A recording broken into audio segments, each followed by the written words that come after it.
Buen día, chicos. Vamos a trabajar hoy día el tema la organización social de los incas.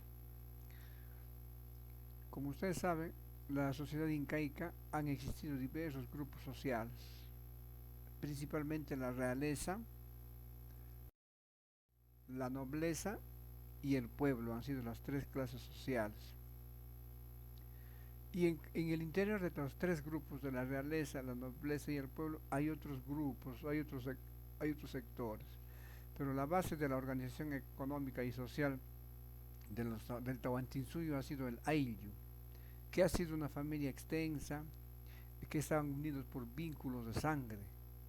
Y ustedes ya saben que el Ayllu no ha sido creación de los incas, sino viene desde la época arcaica, cuando los pobladores andinos, que han existido antes que los incas, han adoptado la costumbre de vivir en grupos, en familia, que se denominó el Ayllu. Ahora, la nobleza de sangre estaba formado por los nobles cusqueños y sus panacas reales. Todos pertenecían a una misma familia o estaban organizados en grupos de parentescos, todos descendientes de un inca. Los españoles los denominaron a ellos orejones, porque para diferenciarse del resto del pueblo llevaban unas enormes orejeras. Fueron funcionarios en el Tahuantinsuyo. Estos se encargaban de las tareas que se relacionaban con el poder, con el gobierno. Se encargaban de visitar a los ayllus para actualizar la información demográfica, cuánto era su población, y para esto utilizaban los quipus. ¿Por qué? Porque ellos querían saber qué cantidad de población tenían, porque necesitaban mano de obra para trabajar en la mita. La nobleza de sangre se encargaba de administrar eso. También administraban la producción para que sean guardados en las colcas. Organizaban el culto a sus dioses. La nobleza principal o la panaca real principal de la élite estaba integrada por el inca, la esposa principal, o sea, su coya principal, que gobernaba junto al inca. De tal forma, al inca se le consideraba hijo del dios sol y de la luna. Por eso lo consideraban un ser sagrado. La esposa igual.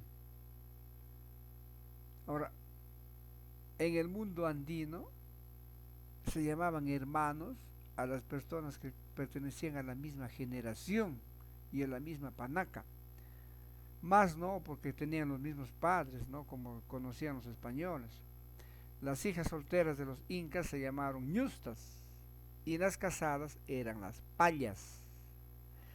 Bien, hoy día todavía esas costumbres se practican en las comunidades. En las comunidades rurales nadie se llama vecino, no se dicen señor, todos se dicen tíos, es como si fuesen de la misma familia, pero esa es una costumbre que viene del Tahuantinsuyo, ¿eh? En las comunidades, a los viejitos todo el mundo les dice papá o les dice taita, y a los vecinos les dicen tío. Eso es por costumbre, pues, esa costumbre ha quedado enraizado en el mundo andino.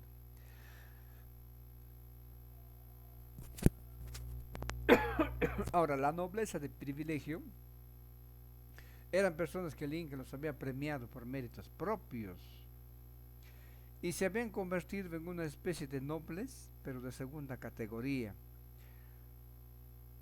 Formaban parte de los ayllus que se habían establecido en el Cusco, pero no pertenecían a ninguna de las panacas. Habían accedido a alianzas privilegiadas con los incas e integraban la burocracia cusqueña. Ahora, la nobleza de privilegio se dividía en dos partes: en los nobles advenedizos y los nobles recompensados. ¿Quiénes eran los nobles advenedizos? Eran los señores o curacas que se habían sometido a la dominación inca, se habían rendido de forma pacífica, habían logrado el perdón del Inca. O sea, eran los curacas de los pueblos.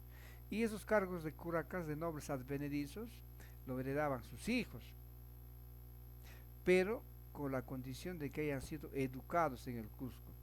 Estos, para tal razón, enviaban a sus hijos a la capital para que estudien, para recibir educación en quechua, y luego se convertían en aliados del imperio inca. Y los nobles recompensados eran simples jatunrunos que por algún servicio especial al Estado inca habían sido ennoblecidos, habían llegado a ser nobles, pero nunca de la nobleza de sangre, era nobleza de privilegio, que lo habían logrado por méritos en las guerras, como siervos del Estado inca. Y finalmente en la escala social pues tenemos al pueblo. El pueblo se organizó en aylus, que eran un conjunto de familias extensas de forma nuclear, donde todos eran parientes y se encontraban unidos por diversos vínculos.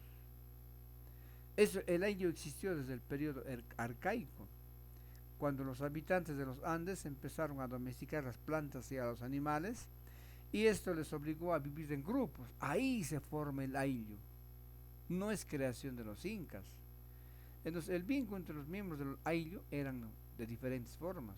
Estaba el de parentesco, porque se conocían todos como parientes, porque tenían un antepasado común, pero no solamente se unían por parentesco, también se unían por religión. En aspecto simbólico, los miembros del ayllu sostenían que habían salido de un mismo lugar sagrado denominado la Pacarina, y de ahí por eso se consideraban familias. Entonces eso se convertía para ellos en una divinidad para el ayllu, y todos los que tenían una divinidad, tenían la misma Pacarina, formaban su mismo ayllu. Cambio, en el aspecto político, el ayllu, todos los integrantes del ayllu obedecían al curaca, que era nobleza de privilegio, ¿no?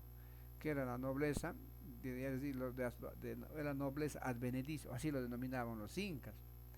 Entonces todos estaban obligados a ayudarse mutuamente en los trabajos de la chacra, en el pastoreo de los animales, en la administración de las tierras.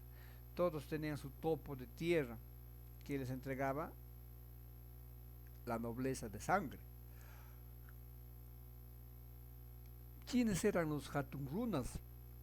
Se traduce en castellano como hombres grandes. Ellos conformaban la mayor parte de la población del imperio inca. Eran miembros del ayllu, pagaban impuestos al Estado a través de la mita, apoyaban al Estado inca, constituían una enorme fuerza de trabajo que era utilizado por el Inca en una serie de actividades como trabajar en las tierras de cultivo, el pastoreo de los animales, construcción de caminos, de puentes, canales de riego. Ahí trabajaban los jatunrunas. Y cuando se casaban, cuando obtenían la mayoría de edad, cuando obtenían su condición de jatunruna, adquirían un lugar en el ayllu, pero también asumían responsabilidades. Y su familia recibía su tupo de tierra para que puedan subsistir. En cambio, los mitimaes eran personas que eran enviados de sus lugares de origen a otras regiones. Todo el ayllu completo se iba a otra región para cumplir trabajos específicos. Se trasladaban con todas sus familias, con sus caciques, sus curacas, pero por más que se alejaban de su lugar de origen, mantenían ese vínculo de reciprocidad y de parentesco que los unían a sus ayllus de procedencia. Los yanaconas eran fieles sirvientes del Estado. Algunos han tenido condición de siervos eternos también. Llegaban a la condición de yanacona como castigo por sus actos de hostilidad o por sus actos de rebeldía contra el Estado inca. Pero los yanaconas perdían todo vínculo, sobre todo los lazos de reciprocidad con su ayllu. Los incas disponían libremente de ellos, en castigo por su rebeldía o por algún acto que habían cometido. Los piñas eran en el Tahuantinsuyo los esclavos. Los piñas generalmente han sido prisioneros de guerra. Y las aclias han sido mujeres que procedían de diferentes partes del Tahuantinsuyo y que vivían en los acliahuasis. Ellas elaboraban chiches y tejían tejidos finos para el estado inca. Ahora, jóvenes, en la página 122 de su libro tienen ustedes que responder la retroalimentación. Lean la página 123 y respondan verificando el aprendizaje de la página 124. Hasta aquí llegamos y nos vemos la próxima clase.